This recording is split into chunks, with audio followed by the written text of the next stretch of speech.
ಕರ್ನಾಟಕ ರಾಜ್ಯ ರೈತ ಸಂಘಕ್ಕೆ ಹಸಿರು ಸೇನೆಗೆ ಎಣ್ಣೆ ಬರಲಿ, ಕರೆಂಟ್ ಕಾಯ್ದೆ, ಕರೆಂಟ್ ಕಾಯ್ದೆ, ಎಣ್ಣೆ ಬರಲಿ, ಜೈ ಜವಾನ್ ಜೈ ಕಿಸಾನ್, ಎತ್ತಕ್ಕಾಗಿ ಹೋರಾಟ, ಬೇಕೇ ಬೇಕು, ಜೈ ಜವಾನ್ ಜೈ ಕಿಸಾನ್. ಕರ್ನಾಟಕ ರಾಜ್ಯ ರೈತ ಸಂಘಕ್ಕೆ ಹಸಿರು ಸೇನೆಗೆ ಎಣ್ಣೆ ಬರಲಿ, ಜೈ ಜವಾನ್ ಜೈ ಕಿಸಾನ್, ಬೇಕೇ ಬೇಕು,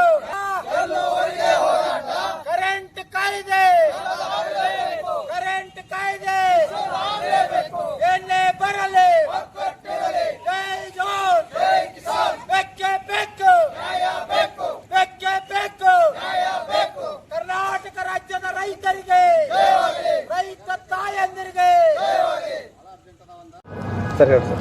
ಸರ, ನಾವು ಇವತ್ತ ಕಂದಾಯ ಇಲಾಖೆ ನಮ್ಮ ಅಥಣಿಯಲ್ಲಿ ಯಾಕೆ ಬಂದಿದ್ದೀವಪ್ಪ ಅಂದ್ರೆ 16 ರೈತರಂದ್ರೆ ಇವತ್ತ DK ಶಿವಕುಮಾರ್ ಅವ್ರ ಸರ್ಕಾರ ಕರೆಂಟ್ ಖಾಸಗೀಕರಣ ಮಾಡಕೊಂತೈತಿ. ಟಾಟಾ ಕಂಪನಿಯವ್ರಿಗೆ ಕೂಡ ಕೊತ್ತಾರ. ನಾಳೆ 23ನೇ ತಾರೀಕು ಲಾಸ್ಟ್ ಡೇಟ್ ಐತಿ.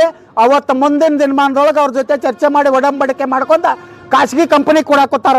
ಆ ಖಾಸಗಿ ಕಂಪನಿ ಕೊಟ್ರೆ ನಾವು ಇಡೀ ಕರ್ನಾಟಕದ ರೈತರ ಮಣ್ಣ ಮುಕ್ಕುದಾತ. ಇವತ್ತ ಒಂದು ಕರೆಂಟ್ ಫ್ರೀ ಅಂತ ಘೋಷಣೆ ಮಾಡ್ಯಾರಿ. ಫ್ರೀ ಅಂತ ಘೋಷಣೆ ಮಾಡಿದ ನಾಳಿಂದ ಬಿಲ್ ಕಟ್ಬೇಕು. ಆಮೇಲೆ ಈ TC ಸುಟ್ರೆ ಒಂದು ಫ್ರೀ ಒಯ್ತೀವಿ. ಈಗ ಅದು ಎಲ್ಲ ರೊಕ್ಕ ಕೊಟ್ಟ ಒಯ್ಬೇಕು. ಮತ್ತು ಇವತ್ತು ನಾಳೆ ಒಂದು ಪಾನಿ ಹೋದ ನಾವು ಸ್ಯಾಂಕ್ಷನ್ ತಗೋದ ಅಂತ ಹೇಳ್ತೀರಿ. ಪಾನಿ ಹೋದ ಸರ್ಕಾರಕ್ಕೆ ಆ ಕಂಪ್ನಿಯವ್ರು ಕೊಟ್ಟಿರೋ ಕಂಪ್ನಿಯವ್ರಿಗೆ ಬರೆದು ಕೊಟ್ಟಂಗತ್ಲ ನಮ್ಮ ಹೊಲ ಎಲ್ಲ ಸ್ಯಾಂಕ್ಷನ್ ತಗೋಬೇಕಾದ್ರೆ ಅದಕ್ಕೆ ಇದು ತಪ್ಪು ನಡೆಯೈತಿ.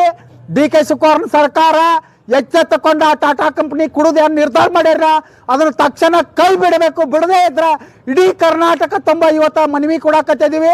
ಮತ್ತು ಎಲ್ಲಿ ಆಕಸ್ಮಿಕ ನೀವು ಅದನ್ನ ಘೋಷಣೆ ಮಾಡ್ರೆ ನಿಮ್ಮನ್ನು ಒಟ್ಟ ಹೊರಗೆ ಬರಗುಡುದಿಲ್ಲ. ನಿಮ್ಮನ್ನು ಒಳ್ಳೆ ಕೆಲಸ ಮಾಡ್ರಿ ಅಂತೇಳಿ ಅಲ್ಲಿ ಕುಣಿಸಿದ್ದೀವಿ. ತಲೆಯಾಗಿಟ್ಕೋರಿ.